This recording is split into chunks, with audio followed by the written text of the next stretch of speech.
There are no signs for them. You won't see them on tourist maps. But if you know where to look, if you remember where to look, you can find them, and hundreds like them across Israel.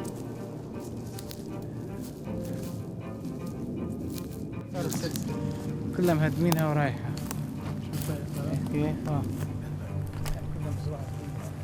هذا بيتنا هون بيتنا؟ هون مش فاهم عليك 100%. كيف؟ هون البيت.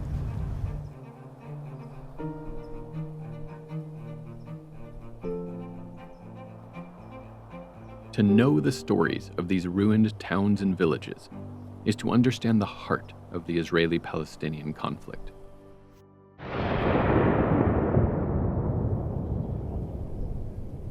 To learn their stories, you must go back to a year that none in the region will ever forget, though some have tried. It's a black hole. I don't want to think about it. The feeling of you have a state of your own, a Jewish state, no one have ever lived such a situation. It's such a grave injustice, and that is really what hurts you. It's a grave injustice that has not been at all attended to and taken care of. Only when I answered your question, I knew about it. Yes. I know that I don't want to think about 48.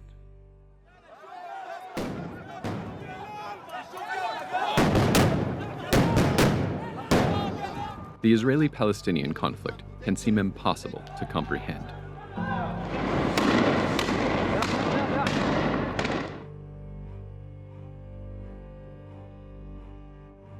By looking at the year that most changed the lives of Israelis and Palestinians, 1948, it becomes possible to understand the forces that drive this conflict today.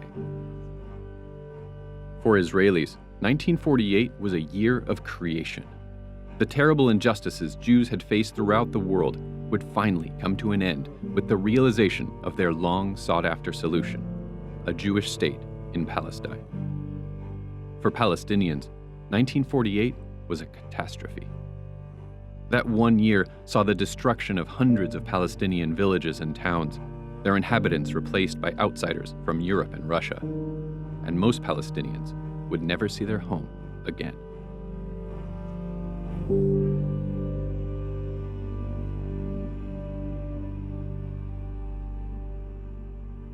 In the 1800s, Jews across Europe and Russia suffered persecution in many forms.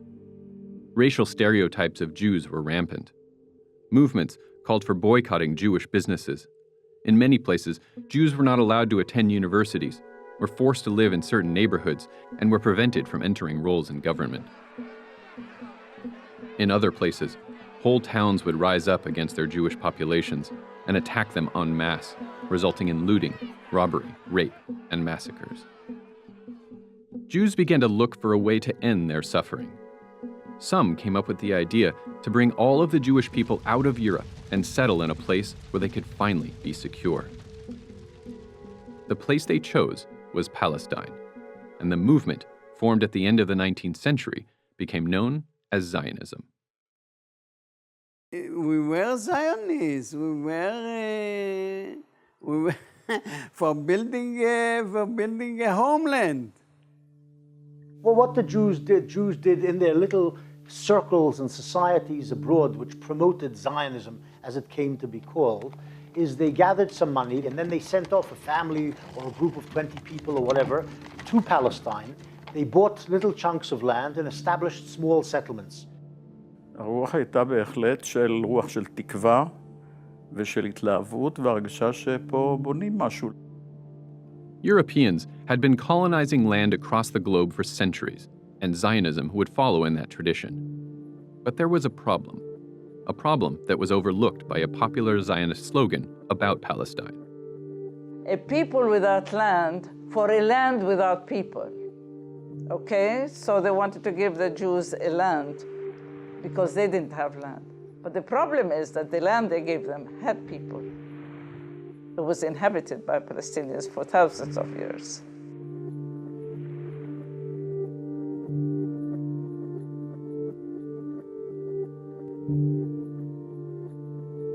When Zionist settlers began arriving in the 1880s, the Palestinian population already numbered around 450,000 Arabs and 20,000 Jews. كانوا اليهود موجودين يهود حقيقيين من اليهود اللي غير متطرفين، يعني كانوا مستقيمين وكانوا يعرفوا إنه أنا إلي حق إني أعيش هون مثل ما إله هو حق يعيش هون. لما اجوا هذول تبعين الغرب هن اللي خربوا الدنيا وهجرونا. During World War I, the Zionist movement scored a major victory.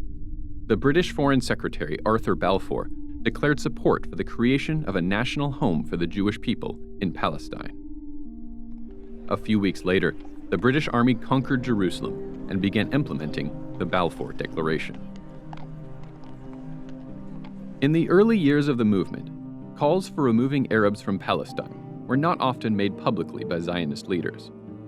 But as larger and larger groups of Jews began arriving in the country, discussions about encouraging the native population to leave by purchasing their land or through other means began to spill into the open.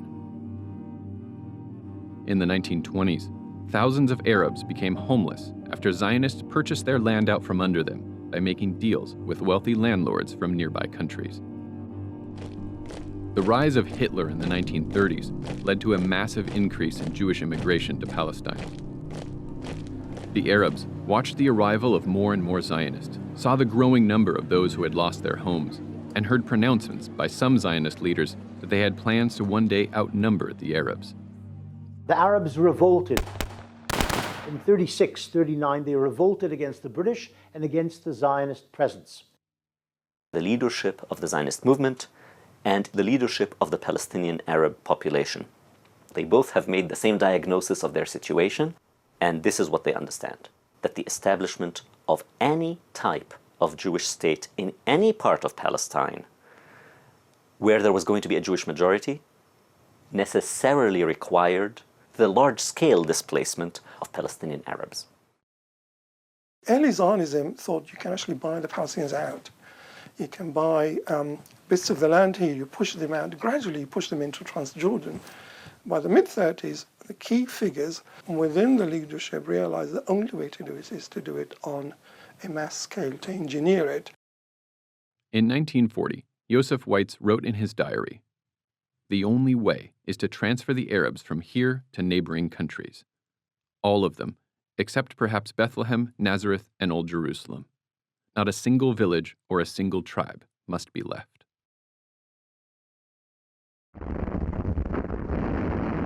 As the Second World War broke out, flight from Europe only became more desperate. Yosef ben Eliezer ended up in Palestine after being forced out of Poland by the Nazis.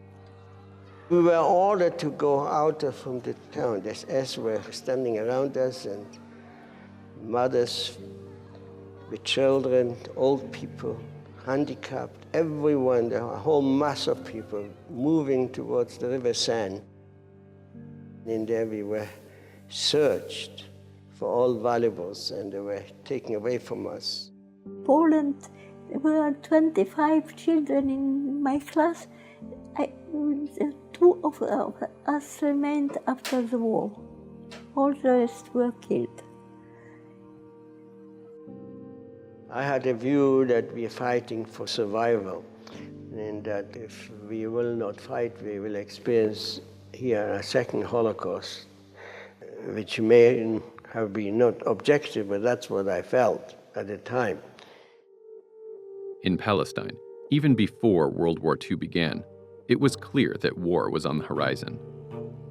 After crushing the Arab revolt and exiling the leaders of the Arab community, the British decided to take some action to address the concerns of Arabs in Palestine.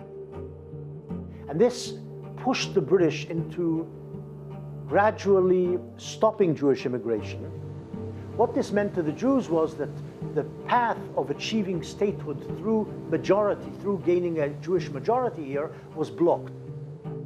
At the time, there were 2 Zionist militias in Palestine. The Haganah was far larger and better equipped, but the Irgun was more radical. The Irgun refused to accept the British decision to restrict immigration into the country. So we started to fight against them.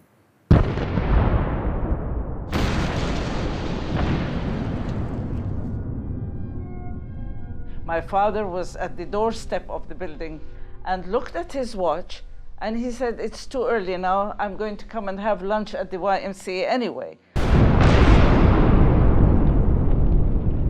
Just as soon as he left, he hardly got away, a kilometer away, and the building was gone. The King David Hotel was the headquarters of the British government in Palestine. Its bombing in 1946 by the Irgun was by far the largest attack in the Zionist campaign against the British and was a massive shock to Palestine. It left 91 people dead, including Britons, Arabs, and Jews. My mother came to us and she said, go on your knees and thank the Lord that your father was spared. In the 1940s, the Haganah began preparing for the coming war with the Arabs by creating files on the hundreds of Arab villages and neighborhoods across Palestine.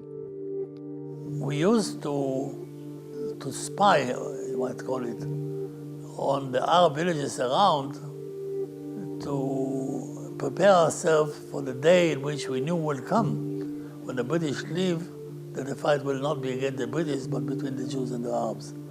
So we used to build up files of pictures and details about the villages so they can be attacked when the point will come. And as the age of 18, even less 17, I was already part of such an operation.